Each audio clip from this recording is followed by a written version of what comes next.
a communication afterwards.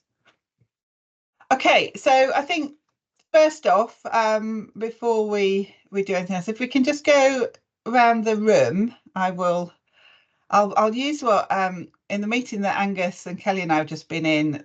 I'll use the method that Gretel used to do the introductions rather than me having to remember who's introduced themselves. We'll do it as a sort of catch-ball thing. So I've introduced myself. So Laura, would you like to introduce yourself and your experience of presenting? Yeah, absolutely. So hello everyone, my name is Laura Roper. I'm a senior lecturer at Bournemouth University and I'm also the Global Lean HE Deputy Chair for Communication. Much like Linda, the very first conference I ever presented at was the wonderful Sven Ares conference in Tromsø. And it was an incredible opportunity and it has just snowballed from there, and I've done more conferences because it built my confidence so much, which is why I'm here today. Thanks.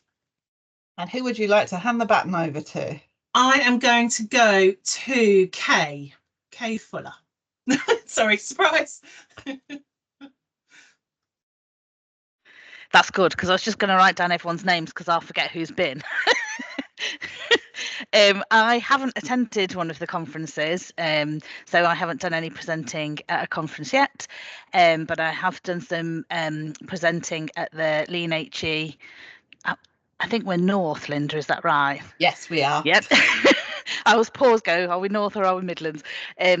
So we hosted an event at Nottingham which went really well, so we'd like to build on that, and there's a team of us that are looking to put in a couple of abstracts hopefully, so I'm representing us. I would like to go to Michelle Fordham. Thank you. Hi, I'm Michelle. I work at University of Cambridge in Linda's team as a continuous improvement analyst. My experience of conferences, we sort of divvied up some presentations on the virtual ones over the last couple of years. But because I joined in January 2020, I never got the opportunity to go to any in-person conferences. So I've actually never presented at an in-person conference. So even though we deliver lots of training face-to-face and the group seems to be getting bigger and bigger, I've never stood in front of a random group of strangers yet friends and talked about this kind of stuff. So this will be my first go this year, hopefully. Who do you want to I've got to choose, haven't I? I'm going to choose Angus. Hi there. I'm Angus Brown. I am co-chair of Lean and HE South in the UK. I have presented, I was thinking, oh my gosh, it was at Michigan 3 years ago, whenever it was. So I did both a short present to the entirety of the conference, and also did one of the breakout sessions, and I've also done some in my day job quite a bit of sort of facilitation and presenting in a range of environments. So I'm happy to share thoughts and experiences, and I will hand over to Sonara. Hello. Hello, and thank you. I'm Svein Adler from UiT, the Arctic University of Norway. I would say I'm quite experienced with this conference. I've been almost to all of them, but it took me it's only on the third try that I really presented at the conference, which was in Sydney. So that's what I bring into this meeting in this room as well. I would really be happy to talk to anyone who is wondering if I should propose something or do it. It's a wonderful experience, and as Laura said, very valuable personally. And also, as noted, hosted the conference in 2018. Yeah, and I will give the ball to Alice. Hello, I'm Alice. I work at the University of Liverpool. I'm on the North and Midlands steering group, so I have presented at some of our North and Midlands events, both face-to-face and virtually, but I've never been to a global event before. Our budget sort of just about stretches to Cambridge, let alone anywhere further afield. So yeah, this will be my first global event. And I will hand over to Rebecca. Hi, I'm Rebecca. I'm at the University of Cambridge as well in Linda's team. Presenting wise, conference wise, I've done a few different bits and bobs, been on panels, like presented sessions before I came to the university.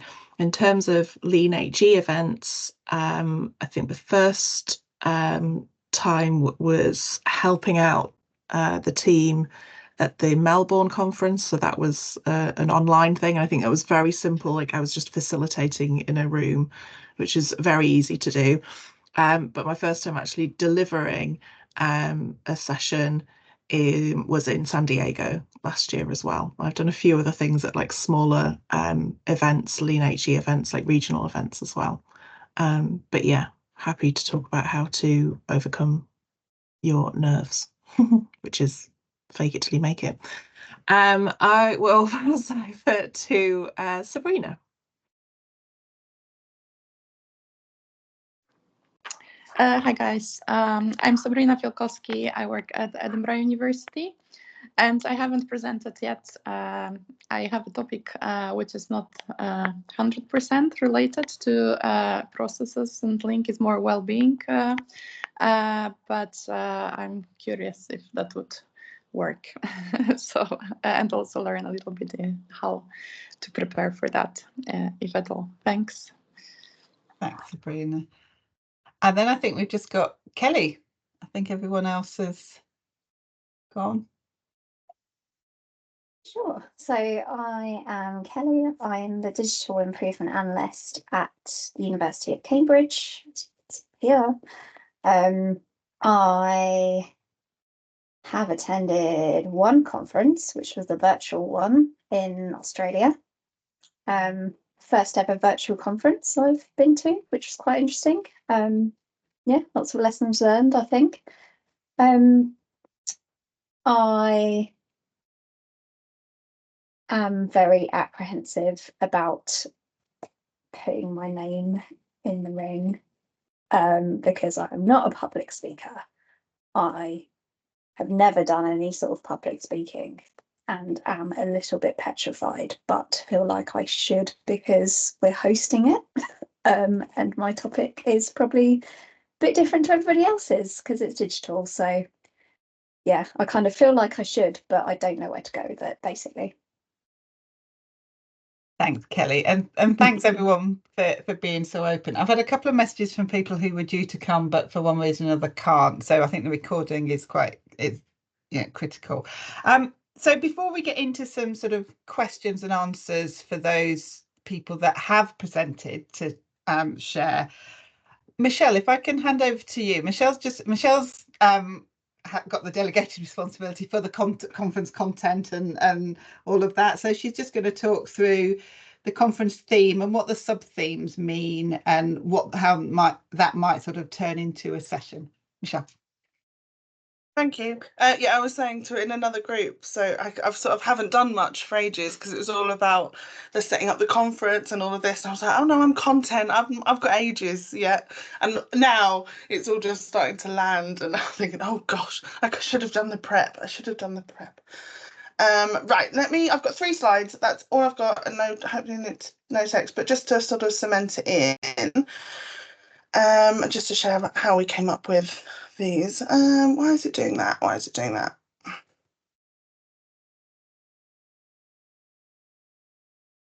Sorry, that should work. It's challenged me.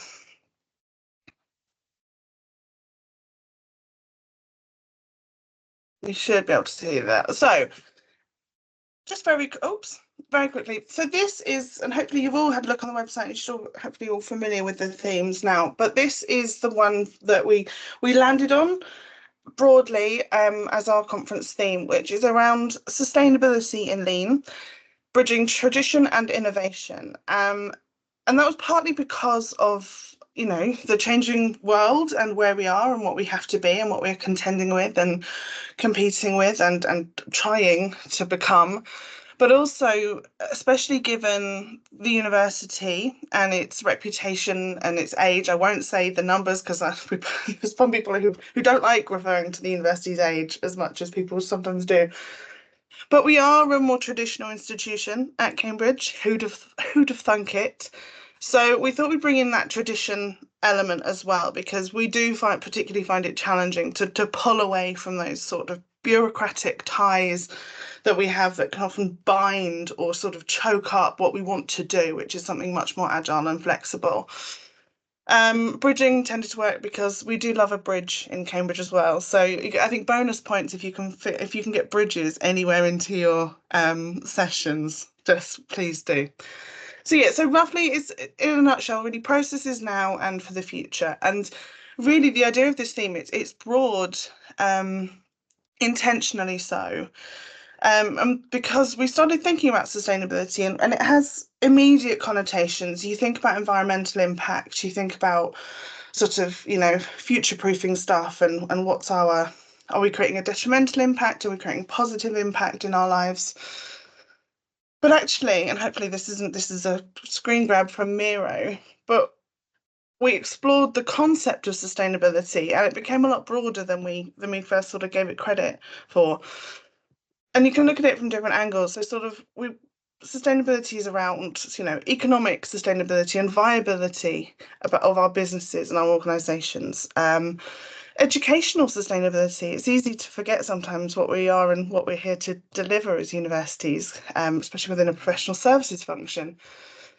Environmental sustainability, that sort of more traditional look at it. So, you know, how do we use what we have now to the best of our ability and avoid creating waste and new things, and that brings the waste into that conversation as well.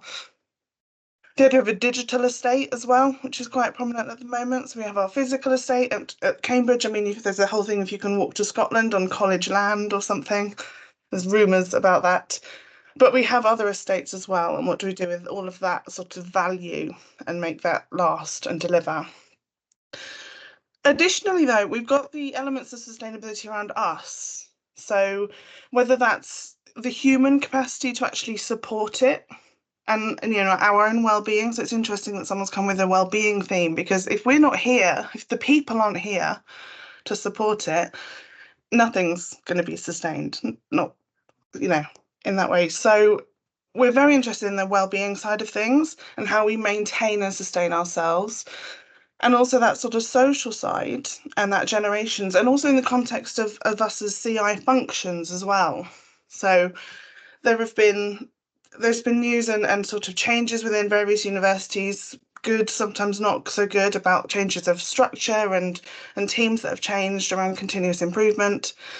So all of that is a place that we're interested to hear about as well. So how do we survive as continuous improvement functions in our institutions?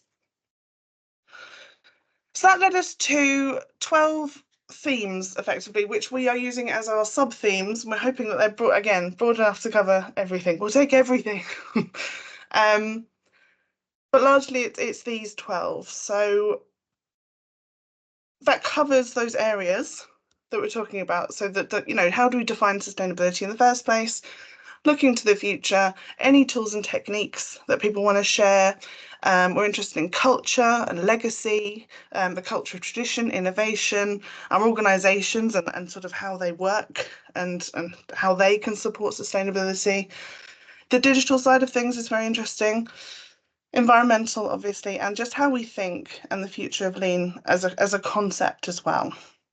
So hopefully within that space, if you have an idea for a submission or you want to talk to it more, it will be relatively easy to layer over at least one of these sub-themes onto it. And if you feel like you can't, get in touch and we'll see if we can tweak it. Maybe it's more sustainable than you think.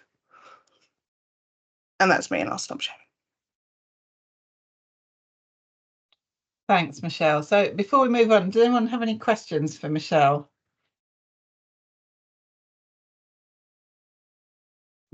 No? Okay. So on to the discussion aspect, and we might not take up the whole amount of time. So you may get some sneaky time back in your diary, which is always useful. So the first question I'm going to ask to those that have presented before, and I don't think I'll pick on anyone, I'll let you raise your hands if something comes to you quickly, is we've heard about the first time that you all presented at a Lean HE conference. I guess my question to you is, what was it like that first time? Volunteers. Laura. I'll raise my hand. Yes, so I've got to be on my best behaviour because Sven is here and it was his conference. But as I said, Sven's conference back in 2018 was the first conference I ever presented at in Tromsø. And I was definitely a mix of completely and utterly terrified and completely excited. And I felt underprepared and I was nervous and I didn't know if I was good enough. My imposter syndrome is outstanding, still is. Is it intellectual enough? Is it interesting enough? Is it worthy of a conference? Am I good enough? Can I be a public speaker and a presenter?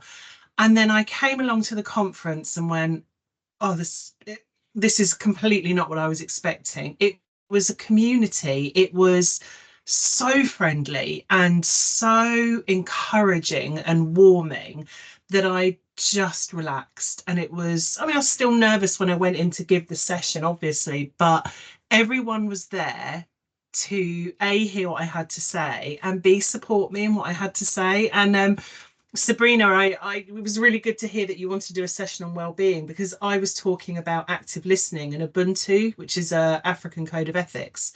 And I thought, no one's going to get this. They're not going to see the links to Lean, but they did. And if anything, they just kept adding to my ideas and just helped me build it. And it just became a learning experience for me as well as for others. So yeah, terrified, excited, and finished on a huge high.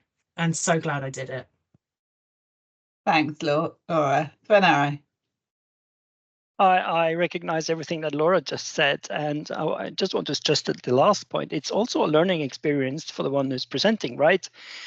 So, and I was at the time that was in Sydney, my first one, was thinking that, well, I can take responsibility for that.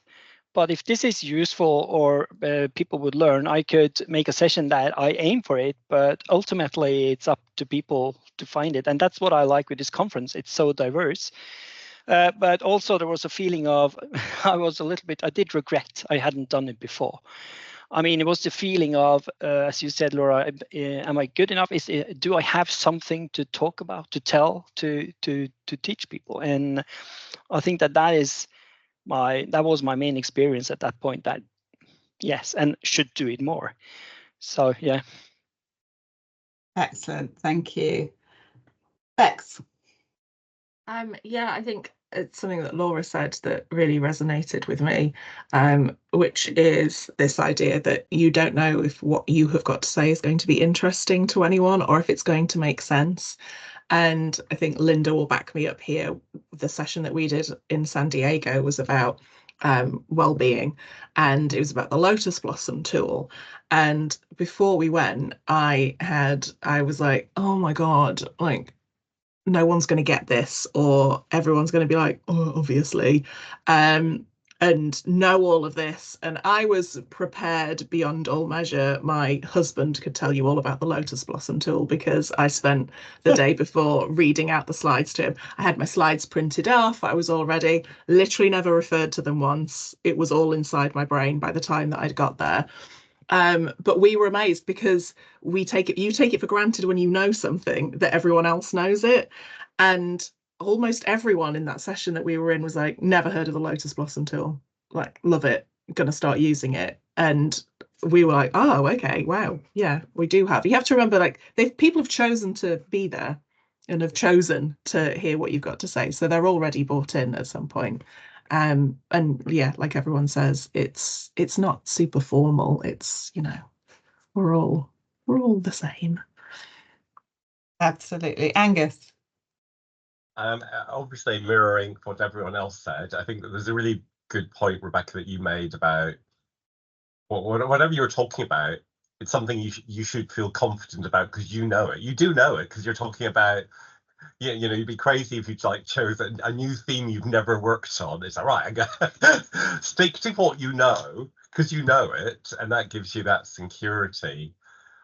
I felt a slightly different theme. I felt really supported when I went to Michigan. I think this is the role of the conference organizer. You'll get a chance to see the space. You'll get a chance to test the technology and make sure it works. You'll get a chance to see the room. You'll know roughly how many you're speaking to. So every time you just get another bit of information, it just, you know, it makes you feel a little bit more secure. And chances are you're going to be in a room with friends who are there to support you anyway. And in truth, worst case scenario, your mind goes blank. Just look for, either have someone, a friend, attend or a colleague and just say, look, if I unravel, just ask me a question. I can say that, oh, Michelle, you're thinking about something. Have you got a question at this stage? So just plan a couple of security blanket elements because everyone's there to support. Everyone's chosen to be there. You're not forcing yourself on them. They're coming to you because they're like, oh, that sounds interesting. So, and it will be because everyone's there for the same thing, to hear a story or ask a question. So yeah, just you'll feel supported. It's still scary, but you'll feel supported and secure. And if you need additional support, the colleagues in the room will be there to support. Give them a job. Say, can you keep an eye on the time for me, or whatever it might be. So no, it's challenging, but it's exciting, and you're supported to do it because everyone wants a successful conference. So that's my little reflections. Excellent, thanks, Angus. And I'll echo what everyone else had said. I'd previously attended the conferences at Cardiff and at Stirling, and then set myself a challenge as I left Stirling that I would go to Tromsø and I would present. And then the reality, like everyone else has said, was, I think it's one thing being in your institution, teaching people in your institution about something that you know, that you almost have the upper hand in knowledge about, and that's why you're doing your role. But I was anxious about being in a room full of my peers. But as Beck said, in San Diego, you know, we thought it was something that was completely normal and everyday, and people were really positive. And, you know, building on that, the topic that we chose to do in San Diego, we've done another 3 times since. And I don't know if any of you attended the encore session last week. I got some really nice emails after that session from people who were really positive about the session. So, you know, as everyone says, you've got something. Every one of us has got something that people will want to hear.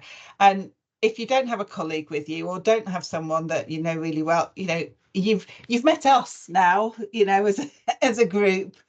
You know, just pick one of us.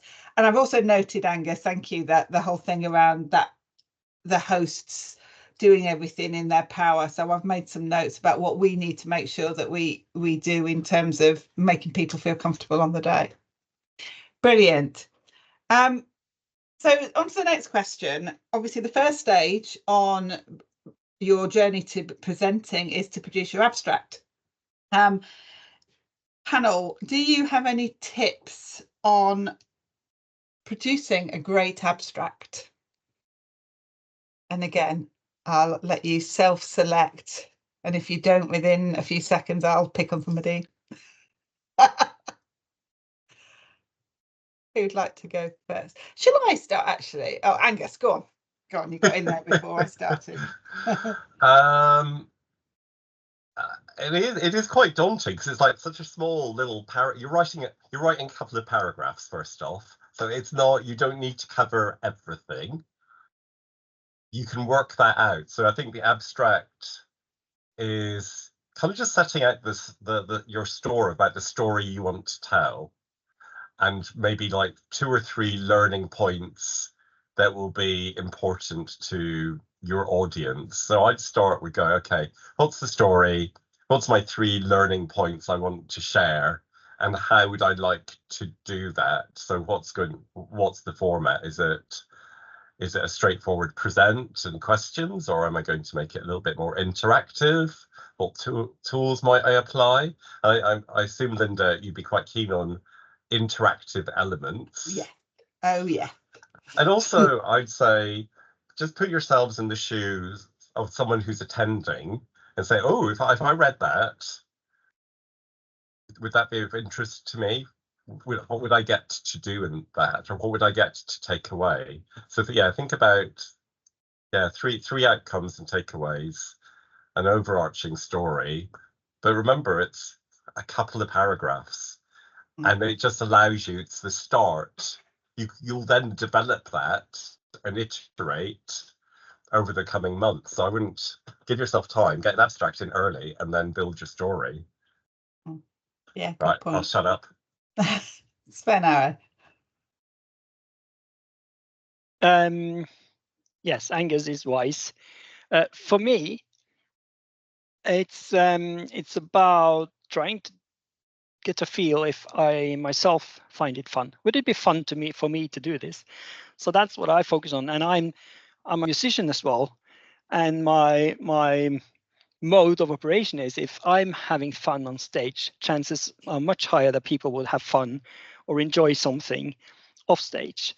So that means if I do the same when I'm presenting, or if I'm keen to do workshops and do interactive stuff, because I think learning it's easier to learn if you do that. But I find it fun. So when I write the abstract, I try to have that in mind. Will this be fun for me to do? If it doesn't feel like that, I'll work on another angle. So that's just a key element. Otherwise, I would go with everything that Angus said. I mean, try to use clear language and get in a few points of, this is what I aim for you to learn. I don't know, I would also, I'll bring in the fact that not everybody at this conference will be English native speakers. So also that's always something that I try to consider, and also when I write the abstract for that. So for me, it's about simplifying the language, not try to make it look English for me. So I'm trying not to make it a barrier that English is not my first language. Excellent. Yeah, and Bex has just put some notes in the chat. Yeah, you don't need to. I think we wrote our San Diego presentation perhaps the day before we got on the plane, something like that, the actual final finished thing. But the abstract is key. I guess for me, it's the title, having something that's catchy. The one I did in and I give credit to my old line manager for this. You know, he kept saying, you know, you need a catchy title.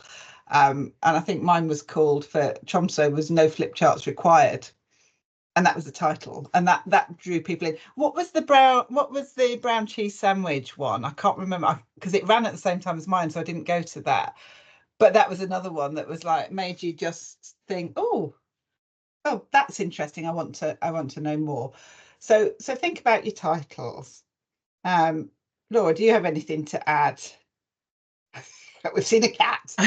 Yeah, firstly, cats. Oh my god, very exciting. So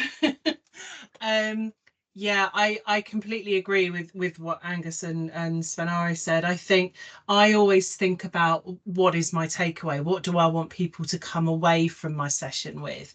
And I almost think of it as like a little toolkit, and the toolkit might only have 1 or 2 things in it, but what do I want them to leave my session with that they can then go and use? So it's something quite practical. And again, I think sessions where you're having fun, the people attending will have fun. And so I do like to have a bit of a joke and a bit of a laugh. And the best advice I think I was ever given years ago was, you have to be authentic. You have to be your authentic self. Don't try and be anyone else, be you. And I know I have a very dry sense of humour. I know I like a bit of a joke. And so that's who I am when I present. I'm very informal, and I'm Laura. And touch wood, so far the sessions have gone well. So yeah, I agree with everything that's been said. And also, Angus, your cat looks amazing. So. Spenno. I just love what Rebecca wrote in the chat. I mean, I've never ever had my presentation or my stuff ready at the point where I send in the proposal. And last year we did a big stunt Linda talked about, but we did a escape room workshop style thing. So we sent in the proposal and thought it sounded very fun, and then it was accepted, and then it was, oops, now we have to make it, which was a really fun process. But I mean, that's also a way to go. And that's probably for me, I've never had my sessions ready when I send in the proposal. Yeah, agreed. I've actually been someone else, Laura. I agree, you should be yourself. But last year in San Diego, You role played. I role played. Angus. The only other thing that I sort of reflected on, if there's an opportunity to ask your attendees something and stimulate a conversation, sometimes there's things you might want to find out. Remember, it's a two-way discussion sometimes. So think about, is there a question you want to ask your audience or get them to do a little bit of work? So, you know, you could just be doing like setting the scene, telling your story, and then ask the question. Take some pressure off yourself and do the group share, depending on whether it's a big presentation or like a breakout session, and just come up with a couple of questions that I'd like to ask my community this, and draw that together. And yeah, that's Felix, by the way. Felix. He's digging his claws into my legs like he's on the move. As Felix flies across the screen. Yeah, so really good points there, and I think don't sweat it too much. I think, Laura, that authenticity word is really important. Yeah, and don't try and do something completely new if it's something that you've already, even if you've not done that exact thing back in your institution or more locally, build on something that you are really familiar with. Yeah, on Angus's point, if you invite people to a little co-creation and crowdsourcing, chances you'll get some great material for further learning yourselves. Absolutely. Bex. I was just going to talk about, I could see Michelle and you and me sort of all laughing a little bit at what Angus said, because that was basically what we did in Melbourne. Is we were talking about development of training, lean for leaders, and basically said, we're stuck. This is what we've done. We don't know, where do we go from here? And threw it out to breakout groups, and it was amazing. Everyone was, had loads of ideas. Everybody was like, oh my God, like, thanks for being so honest. And essentially we kind of felt like we got away with something a little bit there, because we kind of got everyone else to do the hard work. So definitely consider that, getting information from people.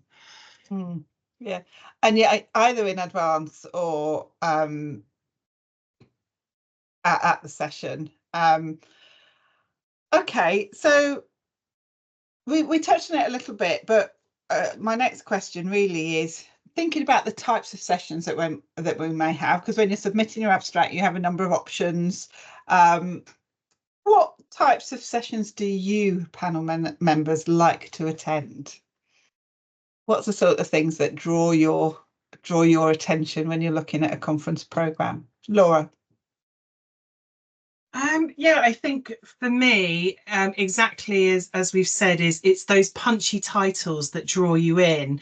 When you see a title about brown cheese or the escape, I couldn't even get into the escape room in San Diego because it was always fully booked. And it's exciting and it's interesting and it just sparks people attention, and then you draw them in.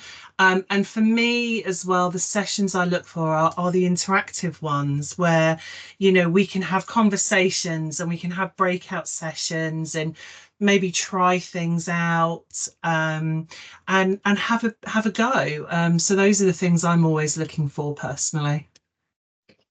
Yeah, Angus.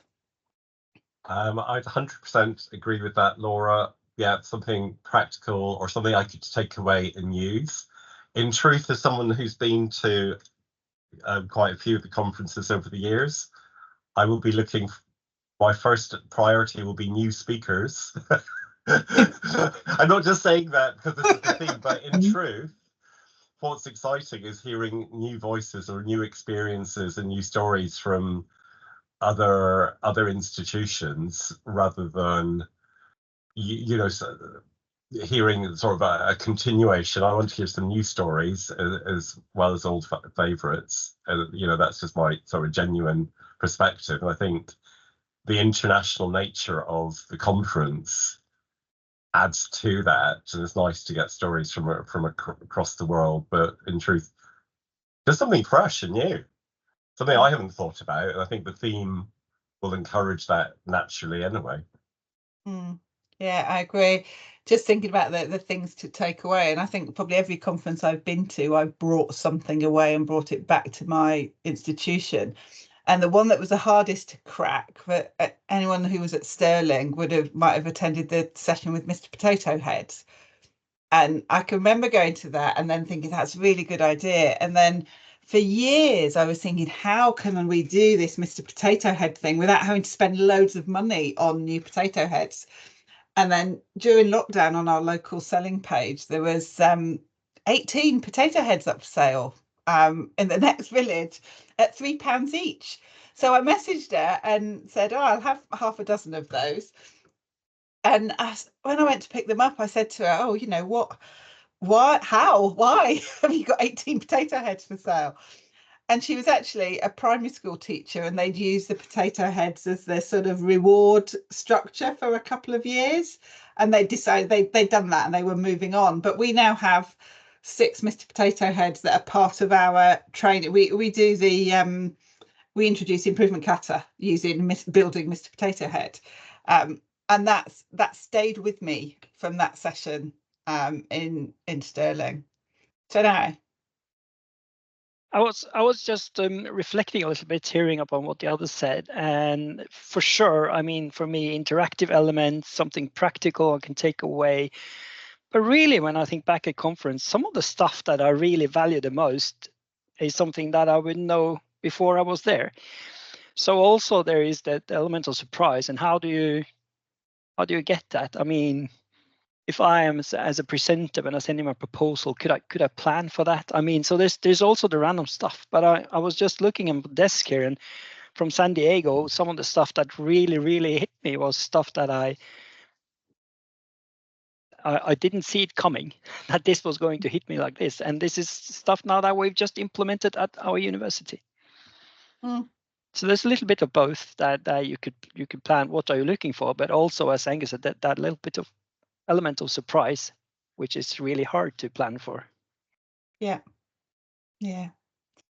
Excellent. And then my next question, and we've touched on it a little bit, but have a think sort of about something that you've not mentioned. What's the one piece of advice that you would give to someone thinking about dipping their toe in the water?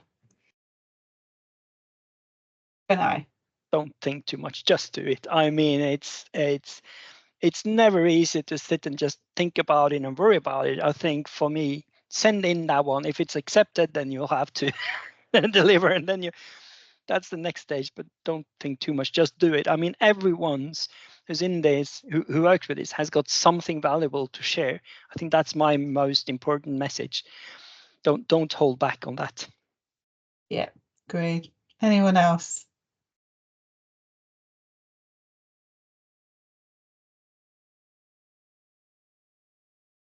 I think we've covered a lot of things already. I would underline what Svenera said. Michelle. Just for me, I did 2 virtual sessions for our Learning at Work week recently. I think a total of like 60 people in each session, and I had to sort of keep reminding myself, and it's come up at the beginning, is these people have chosen to be here. Calm down. You're not pitching anything. You're not trying to sell anything. If it goes wrong, luckily the whole session was about failure, so actually it would have worked both ways. But it was just chill out. they've obviously found it interesting enough to book. Just let it happen, and yeah, hopefully one person will keep their camera on, so it'll just be like you're delivering to one person, and hopefully they smile a couple of times. Yeah, good point, Michelle. Angus? I would say, if you're developing your abstract, test it with a colleague before you submit it. Just go, this is what I'm thinking. Does this make sense to you? Just use it, a team member or a colleague or someone else or a complete stranger. Just say, can I play this by you? Does this make sense? And if it makes sense to them, you're in a good place. Don't agonize about it, because it's stuff you know. You can do it. Yeah, Laura? I put my hand up, and then Angus said exactly what I was going to say, is reach out to someone, reach out to a colleague, or even, someone within your continental division, or whoever it is. I think it's remembering that we are a community. We are here as a community to support one another. And so if you are going to think about submitting an abstract to presenting at a conference, this is the one to do it at, because for your first time to be surrounded by people who want to hear from you and want to help you succeed, perfect. So yeah, I completely agree. Reach out to people and everyone's going to help. Yeah, completely agree. Okay, so those are the questions that I had.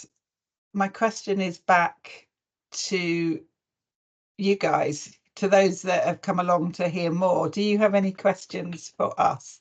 Any thoughts, any observations? While you're just thinking about that, I'll just read Sven Array's. If you invite people to a little bit of co-creation, you'll get some great. Yeah, I think we've already had that. Okay. So we've got a few ideas that we were going to put in. Is there a limit to how many abstracts we could put in from one institution? Because we've got a few different ideas. So I would say no, there's not a limit, but obviously there are limited spaces. So it might be that one's accepted and others aren't, and it's going to be assessed. We've pulled a panel together. We've got a fairly robust scoring rubric, which I stole from Kevin in San Diego, so that we will be, they'll be being assessed on merit. Sven Array, have you got a comment on that? Yes, well, we experienced last year in San Diego that we sent in too many because they were all accepted, which meant that I did 3 different sessions, and one I did 2 times. So actually on the first day of the conference, I didn't get to attend anything else. So just also to think about when thinking about how many to send in. And of course, if they all get accepted, you could always do some kind of deliberation with organizers and say, oh, oops, I didn't really mean that I would hold all of them. But I mean, it's really up to you, but there's no limit, as Bex is saying, but a little bit thinking about how many are you prepared to deliver actually at the conference. Brilliant, thank you. We're a team, by the way. So we've got quite a few people that would present. And I had one other question, sorry, which is to do with the discussion. So we tend to lean towards the interactive workshops, which is mainly what we were submitting for.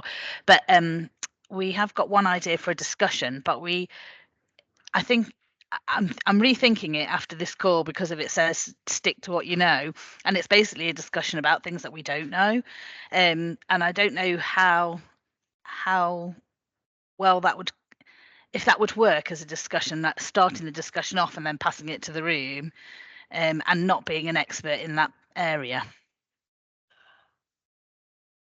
I think we've had discussions in the past. There will be at least one other sort of almost plenary discussion building on some work that was done in San Diego last year, which Laura need to have a chat with you about at some point. But I think if there's some structure, because obviously what you don't want is to be in a situation where you want to open a discussion and no, there's sort of nothing, so enough teasers and some, as I've done, pre-prepared questions, to get get the thing moving, and think about, you know, how will it work feasibly in terms of numbers, because you've got the opportunity to say, you know, what size of session you're thinking about. I think a discussion is always useful. It goes back to what Beck said earlier about, you know, when we did our Melbourne session, it was like we've hit a brick wall. Let's ask the community, and it was much harder to do virtually because we went into breakout rooms and all of that. Whereas I think, yeah, I wouldn't rule it out. Okay, thank you very much, Angus. I'm just thinking about it. I think a discussion can be really helpful. I'd frame it or think about being able to answer the question, which is, of course, well, what's the value of that discussion for Lean and HE? How would is it going to add to our practice, or is it something that you then hope the local groups would take away and continue? So it could be, you know, it could be planting a really interesting seed for something to happen. So just being clear about what the ask is, and maybe, yeah, if it's in a competitive environment, what's the benefit to Lean and HE in having that particular conversation? Because I think they can be really good sessions. thank you, that's really helpful. Michelle. Just quickly on that, I think the variety of sessions is going to be an important one for us to balance, because I know people tend to lean towards the interactivity and they're all fun, but not all people learn the best that way. Some people, you know, those sorts of open sessions where they're expected to participate can actually be quite off-putting. So actually, there are more of those reflective sessions woven through can be actually a nice break and just, yeah, offer people the chance to sit back or play to their own strengths. So yes, all sessions types welcome. There's a list of potential categories of session on the submission guidance. If you've not heard of some of them, go and investigate them, because there might be some ideas on how to do it a bit differently. Ellie. I just wanted to say thank you very much. That was brilliant. I think for me personally, it's taken a lot of pressure off that I think I'm applying to myself, truthfully. I love the idea that you can kind of sow a seed and let it blossom somewhere else, which is really nice. And I think my key takeaways from this has been, you know, a bit of, I can't remember who said it first, but Sven said, you know, you don't need to have the presentation ready before you submit it. And I think that's also what's been playing on my mind quite a lot, is that I've gone like, okay, well, I haven't got anything ready. I've got like a title that's in my head, but nothing that I can show for it now. So that's been really good. And yeah, interesting, just very interesting with the kind of stick to what you know, because you saying about Melbourne as well, and your presentations, Linda Bax and Michelle, and no, it's not necessarily something that you know. You can put something out there that you don't know as well. So yeah, food for thought. It's those unanswered questions are good to get out there. Alice. Hi. My question was more about sort of generating ideas for a topic. So I am a bit less nervous about standing in front of a room and presenting, because I feel like that's something that I do quite often. My question is where I'm stuck, I suppose, is coming up with that topic, that idea. So as Linda will know, I work primarily sort of supporting projects and programs rather than sort of doing training or sort of facilitating sort of people learning more about continuous improvement, which I always feel sort of showcasing like a project or something that you've worked on is only interesting to a point, isn't it? Because it's so specific to where you work and that team that you're working with and that department, how to sort of come up with ideas of how to translate that so that people from other institutions find that interesting, even though they don't work at the University of Liverpool, for example. Fenare, oh, Bex and Laura, but I was just thinking your service design session, Fenare, that you did in San Diego, that was very much about talking about a project, wasn't it? Yes. And I think that that is absolutely something I'm looking for as well, because I mean, there will be like 200 persons there. They would have loads of different interests, and some of them will be finding interest in actual casework to present cases. And that's something that I've seen the later years, maybe it's been a little bit less of. But at the same time, you have to remember that we really like to attract people who are new to the conference as well. So, well, I think it's valuable. And then it's all about just finding the points that's interesting to you, but also to see what is generic here in my case study, because there will always be stuff. So I wouldn't rule that out, not at all. So yeah, we did that last year, case study actually, and probably no one's done what we've done, but it's still interesting for people.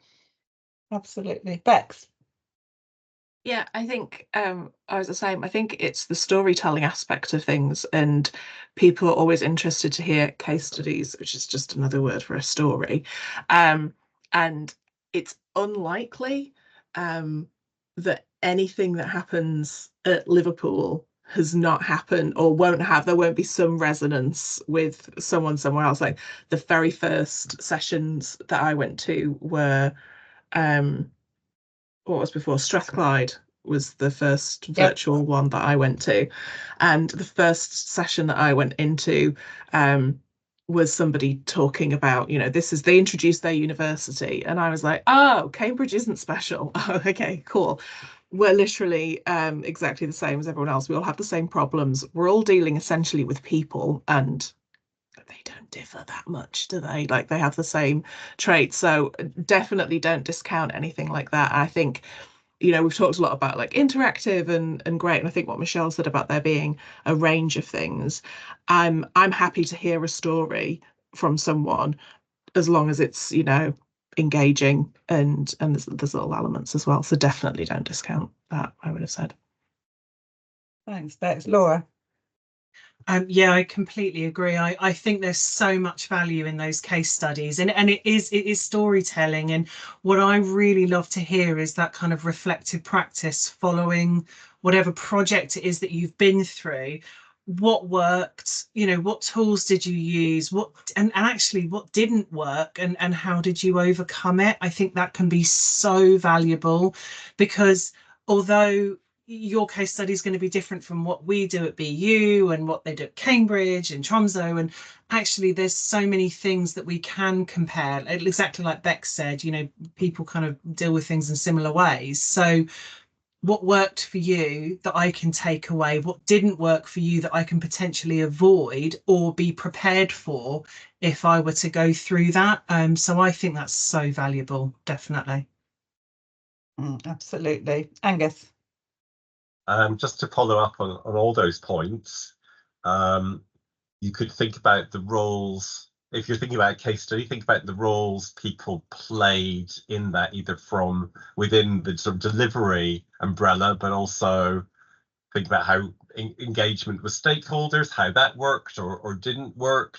So there's lots of different lenses I think you can use to tell a story, and particularly even if you're sort of maybe coming with more of a, I don't know, project management hat on or something different, talking about how that fitted in the unique environment that is your institution helps people learn and think about what worked well and what didn't.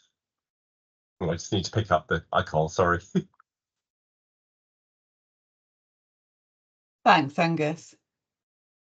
Yeah, any other questions, thoughts? Shona. I'd just like to firstly apologise. I guess it's on record for everyone else, for my 15 minutes did not happen for 15 minutes. So I do apologise, because I've seen the lovely faces at the beginning and the end, and I didn't get the rich content that you're sharing. So I will listen to watch the video. But I was wondering, I imagine this might have come up. May I ask we're really new in our journey, and actually it's been a massive piece being part of this environment, and every webinar we've learned from. But if we're, I guess I feel a bit nervous going in presenting something if we got accepted that everyone else is more experienced in what they're doing. I don't know how to navigate that one. Who'd like to So go I guess first? we've got many lessons learned, but I've also learned a huge amount from being in all these different sessions. Not I can see from necessarily. your face. Not necessarily. There's always going to be new people at the conference that either haven't been to a conference before, people who have only just started on their journey. Remember that everyone's in different spaces as well, even within their university. So there was some people that I was talking to at San Diego who didn't have continuous improvement or lean as part of their job titles. They were doing something totally separate from that, but were just interested in it as a topic. And you can include that in your abstract. That can be part of the beginning. You know, this would be useful for people who are just starting their journey, or you know, and you can start to. But yeah, no, there will be new people there without a shadow of a doubt. Thank you. And actually, Angus, I spoke to you about a year ago, so I'm not sure if I'm allowed to call it new, but it's these things take time to embed. Thank you. Absolutely. So much time. I think that will absolutely resonate with a lot of people, because one of the things, and part of the reason that we arranged this session, is we're really keen to make sure that it isn't the same voices who've been doing it and who have been to loads of conferences and have clearly been established in their roles. We need, I think, for Lean HE as a network to be sustainable, we need those new voices and those to remind us about what it's like at the start of the journey. Sven. Okay, thank you. Yeah, I just want to reinforce that it shouldn't really. I know the concern. I understand why the concern is there, but it shouldn't really be there. So for my part as well, as maybe one experienced presenter at these conferences, I always look out for the new stuff, because having people who are in the start of their work with lean or continuous improvement is interesting, because that is always useful to learn from. Because I mean, if you get new people on board, that competence of being new, it vanishes so quickly, and then you're just like everybody else. So that fresh perspective. So I think it's really highly valuable to have that. So don't fret over that. I mean, that is really important to have. As Linda says, we need those new voices with new experiences and another way of seeing what we do. Thank you. That's really helpful. There's a bit of a confidence boost. Thank you. Excellent. And I guess we're always, you know, if you're not sure, and that applies to anybody, you know, feel free to run it by. And I'm speaking on behalf of the other panel members. Feel free to reach out and ask for some advice. One of the other things that we're doing sort of informally, it went out in the newsletter this week, is, you know, setting up this sort of, you know, a bit of a buddy scheme as well. And that can be, you know, if you think, oh, actually, I would quite like to have a buddy, but I'd like to have a buddy who's presented because I'm going to present. We can do that in a sort of an informal way to give you that contact and for someone to run ideas past you. I think it's hugely important. It's been really valuable for me, you know, thinking about my journey. You know, it's always been great to hear from people at different places on that journey. Thank you. Are there any other thoughts or comments before I wrap up? Brilliant. Thank you so much, everybody. What we're going to, obviously, it's very much got a European feel today. I have spoken to our colleagues in the other continental divisions, and what I'm going to do is pass over our format from today to those other continental divisions so that others can have similar conversations. For those of you that aren't aware, it truly is, we keep referring it to an international as an international conference. It is truly international. I think Norway are leading the charge in how many tickets from a country that's not the UK have been sold, but we've got representation from the US, from Canada, from Australia, Norway, Belgium, Netherlands, Germany, Poland, as well as Ireland, as well as the UK. So I think it's going to be an amazing it'll be great to be part of it, really.